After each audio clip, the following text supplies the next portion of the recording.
Dari komponen dan pilar yang sudah kita bahas, blockchain dapat dipahami melalui 3 sifat utama yang membuatnya berbeda dari sistem pencatatan konvensional. Sifat pertama adalah desentralisasi, artinya kontrol tidak berada pada satu institusi atau server pusat, melainkan tersebar di banyak node yang saling independen.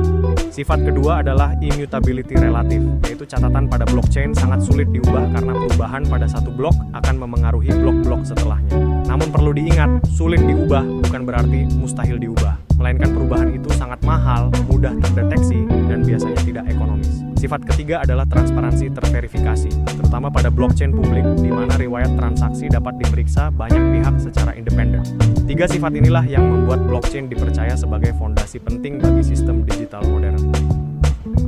Sekarang kita masuk pada pertanyaan penting, yaitu apa itu cryptocurrency? Secara umum, cryptocurrency adalah aset digital yang menggunakan kriptografi untuk mengamankan transaksi dan memanfaatkan ledger terdistribusi untuk pencatatan. Namun, dalam konteks Indonesia, kita perlu memahami bahwa statusnya bukan sebagai alat pembayaran yang sah. Bank Indonesia menegaskan bahwa rupiah tetap menjadi satu-satunya alat pembayaran yang sah di wilayah NKRI. Karena itu, cryptocurrency di Indonesia lebih tepat dipahami sebagai aset digital atau instrumen investasi, bukan pengganti uang untuk transaksi sehari-hari. Perbedaan ini sangat penting bagi mahasiswa agar tidak hanya memahami aspek teknologinya, tetapi juga konteks hukumnya. Jadi, ketika kita cryptocurrency, kita tidak hanya berbicara tentang inovasi digital, tetapi juga tentang bagaimana suatu teknologi ditempatkan dan diatur dalam sistem hukum nasional.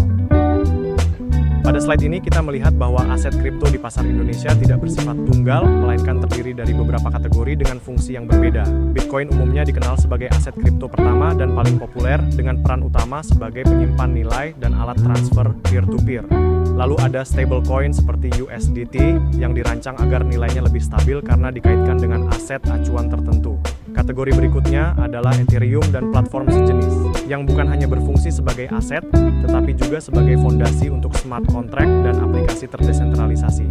Selain itu, terdapat berbagai altcoin lainnya seperti XRP, Doge, atau PP, yang menunjukkan bahwa preferensi pasar sangat beragam. Bagi mahasiswa, klasifikasi ini penting agar kita memahami bahwa ekosistem kripto tidak bisa dipandang sebagai satu jenis aset saja, melainkan sebagai lanskap digital yang kompleks dan terus berkembang. Pada slide ini, kita melihat gambaran umum cara kerja blockchain dari awal sampai akhir. Proses dimulai ketika pengguna membuat transaksi dan menandatanganinya menggunakan private key.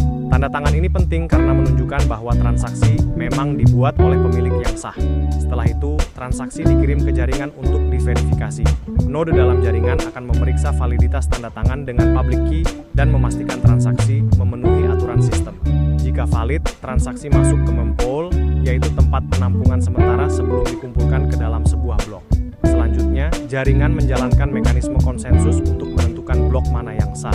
Setelah disepakati, blok baru ditambahkan ke rantai dan salinannya diperbarui di seluruh node. Inilah yang membuat blockchain dapat bekerja tanpa administrator tunggal, karena verifikasi dan pencatatan dilakukan bersama oleh jaringan. Pada slide ini, kita melihat tahap teknis alur kerja blockchain secara lebih rinci agar sistem ini tidak terlihat seperti kotak hitam. Proses pertama dimulai dari pembangkitan wallet, yaitu saat pengguna memiliki pasangan kunci publik dan kunci privat sebagai identitas digital. Setelah itu, pengguna membuat transaksi dan menandatanganinya secara digital menggunakan private key. Langkah berikutnya adalah penyiaran ke jaringan, di mana transaksi dikirim ke node-node untuk diverifikasi secara independen. Jika transaksi valid, data tersebut masuk ke tahap pembentukan blok dan konsensus, yaitu proses ketika transaksi dibundel ke dalam blok baru dan jaringan menyepakati keabsahannya.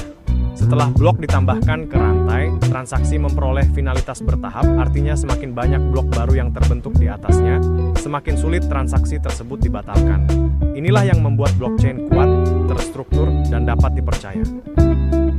Pada blockchain publik, salah satu konsep paling penting untuk dipahami adalah mekanisme konsensus, yaitu cara jaringan menyepakati satu versi ledger yang sama tanpa harus saling percaya secara personal. Dua model yang paling dikenal adalah proof of work dan proof of stake. Pada proof of work, penambahan blok dilakukan melalui komputasi intensif, di mana para miner bersaing memecahkan teka-teki kriptografis.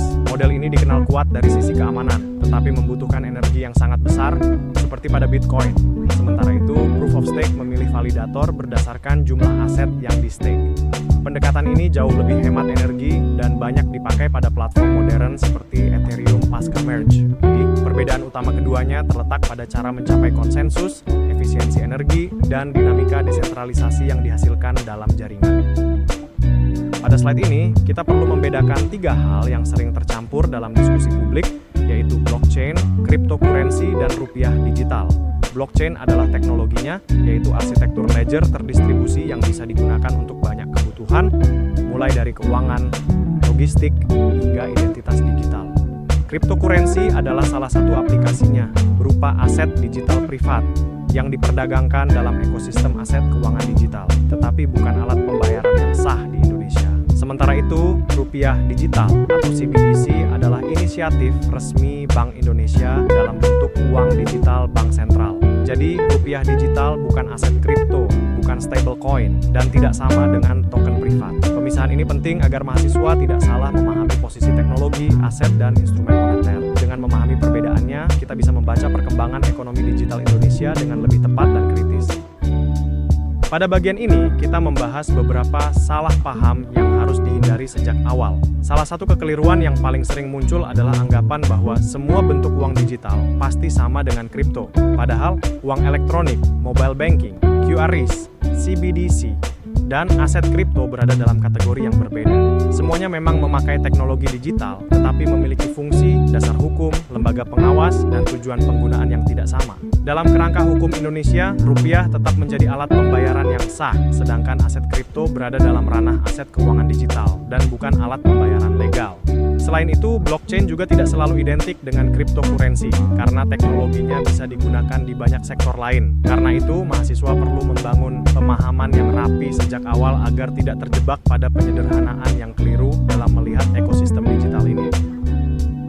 Slide ini menunjukkan bahwa pasar kripto Indonesia mulai memasuki fase institusionalisasi, yaitu tahap ketika pertumbuhan pasar tidak lagi hanya ditopang oleh antusiasme pengguna, tetapi juga oleh penguatan regulasi dan kelembagaan. Setelah lonjakan besar pada tahun 2024 dengan nilai transaksi yang sangat tinggi dan jumlah pelanggan yang mencapai puluhan juta, ekosistem kripto di Indonesia bergerak menuju struktur yang lebih matang. Titik pentingnya adalah transisi pengawasan pada 10 Januari 2025, ketika pengawasan beralih ke OJK dan Bank Indonesia sesuai peran masing-masing. Selanjutnya, periode 2025 hingga 2026 menjadi fase penguatan institusional melalui aturan yang lebih jelas dan entitas yang berizin. Bagi mahasiswa, ini penting dipahami karena menunjukkan bahwa perkembangan teknologi digital pada akhirnya selalu membutuhkan fondasi tata kelola, regulasi, dan institusi yang kuat agar pertumbuhannya berkelanjutan. Slide ini menunjukkan bahwa pasar kripto Indonesia tidak hanya bertumbuh dari sisi nilai transaksi, tetapi juga semakin kuat dari sisi infrastruktur pasar resmi. Artinya, ekosistem ini mulai bergerak ke arah yang lebih formal, terstruktur, dan diawasi secara lebih jelas.